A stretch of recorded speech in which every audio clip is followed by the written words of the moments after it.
So, what we want to talk about right now is Steam's hardware stats. Hmm.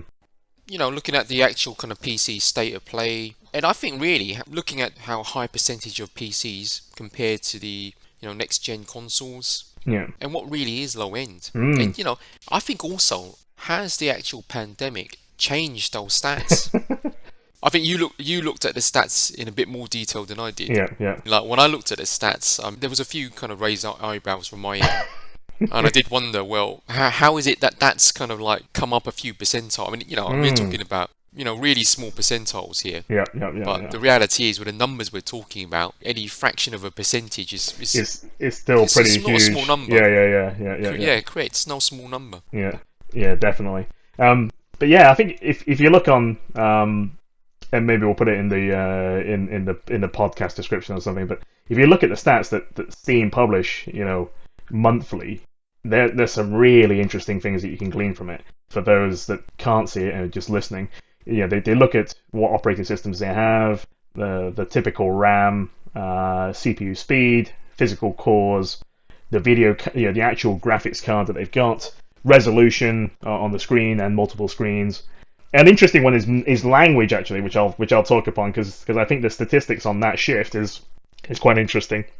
And then some other ones which are just quite random, like free hard drive space, Free hard and drive total space. hard drive space.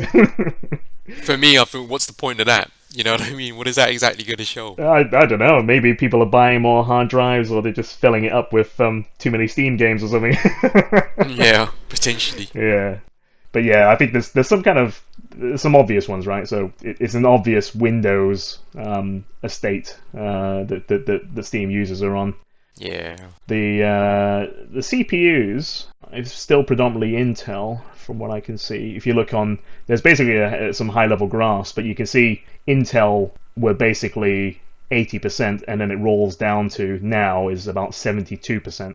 AMD have definitely been slowly moving in from August 2019 all the way to January 21. So that's a decrease or an increase for AMD for about 8% over that time period. Let's see what else. RAM typically 16 gig. That's the predominant one, and then 8 gig. So 43% of those surveyed was using 16 gigs of RAM. 28% using 8 gigs. So quite standard kind of things. And then I guess graphics card is probably the next interesting one. So the most popular is the GeForce 1060, GeForce GTX 1060. And that's like 9.38%. Yeah. Or something along those lines. I mean, that's the thing as well. I mean, you have this whole kind of PC master race thing going on. Yeah. And believe me, when the mood kind of like fits, right? I'm all PC master race as well. Yeah, I mean, but the reality is, I mean, looking at this table, and I'm not just looking at the top graphics card. There's 1060 and the second one, 1050 Ti, 1650, 1050. I mean, predominantly, we're talking about 2 generations back here, right? Pascal architecture, Yeah. which we all know was an excellent kind of architecture for its time. Yeah, no doubt about that. But this just kind of says that the majority of people who game on PCs aren't using the really high-end parts that everybody basically kind of like, salivates over. Exactly. It's not the YouTubers that are hyping up this really high performance card, because it's not even, I would say it's not even best value market. It's probably just on the low end or mid level kind of entry market. So you look at the 1060, 1050, 1650, 1050, 2060, and then the only thing that's coming into mid range is that 1070. So then that's at least 6 down the line. Yeah. And then 2070, 1660, and then 2070 Super. So it's quite a way away before it gets kind of really popular. Yeah, and the graphics card that I've got, I've got a 2080. That's like 0.82% of the, 0.82%, not even 1% of the actual kind of, overall kind of Steam survey. Actually, what would be, maybe I should pull these out actually and put a ranking against the graphics card. That might be quite interesting statistics to work out high end versus mid range kind of markets and that kind of slice. But this will be the controversial thing to say. Based on this, I mean, does this generally mean that if you buy an Xbox Series X Mm. or a PS5, that you're gonna be Ahead of the average gamer? yeah. Yeah, I think so. I think so. Yeah, I mean, this is what it's saying to me. I mean, like, I'm sure if anybody was listening to our podcast, we'd get plenty of, like PC Master Race hate. But I mean, like, for now we haven't got that problem. No, but it's if you were to, but then I think that goes into it, right? If you were to rank these cards from a performance perspective and say where would you put a PS5 and an Xbox Series X, kind of next to it, you're going to see that it's actually quite high up that scale because of the performance leap that we've had on this on this most recent generation. And if you look at the uptake, and I guess with the PC market being so difficult to get new cards, you're really struggling here because, like, I mean, if I look at any of the 30 series, you're talking, let's see, the 3080 at 0.63%. That's the first one I'm seeing. It's tiny. It's a tiny comparison. There's no doubt about that. Yeah. I mean, there was that point, and then there was the other observation I made, and when I look right down the table at some of the really low-powered cards, maybe 3 generations back, even maybe for some of these guys even further. What I'd noticed, there was a change, i.e. the delta there was a positive delta that had gone up. Yep. Yeah. And you look down the bottom half of the table with these lower powered cards. Yeah. It's all green. Yeah. And like you know what I took from that? I actually thought that, is it a case that people are gaming more, and and people who were, let's say, who have a PC of any sort, who not necessarily blinging out of RBG, right, are just switching it on Could and be. deciding, you know what, I'm gonna game. Yeah, I'm gonna set up a Steam account and I'm gonna start gaming. That's a very good observation, actually. Yeah, or the people who moved away from it for some years because they decided, to start a family or whatever it was, right? They got their old PC, switched it on, goes, you know what, I'm gonna game, and that maybe accounts for some of the changes we're seeing at the lower end of the spectrum. Yeah, I mean, I guess it could also be the fact that obviously we're looking at the UK market here, but from ourselves. But I guess Steam isn't that. Steam is global, so the stats that they're getting there could be from anywhere in the world, and maybe there's just a different availability of, I don't know, secondhand cards or other things in different areas, of which becomes suddenly available to a much bigger market, of which potentially skews your numbers. So maybe the other interesting thing would be, I'm sure Valve must have these statistics as well behind the scenes that observes these sorts of video card statistics almost by country, and observes what that kind of looks like. They don't make that one public, but I imagine they've got that. Yeah, I'm sure they can't somewhere. publish all the stats they collect. Yeah. The other interesting thing was, I guess, screen resolution. We talk about 1080p, 4K, and all this other stuff, but 66.7% of players are still on 1080p. Yep. And I think it is the gaming format that people are familiar with. I only started moving into 1440p from when I built my kind of previous machine, and 1440 is only 7.47%. So it's massively skewed towards 1080p. For a long time, I thought that was the resolution of choice for PC gamers now.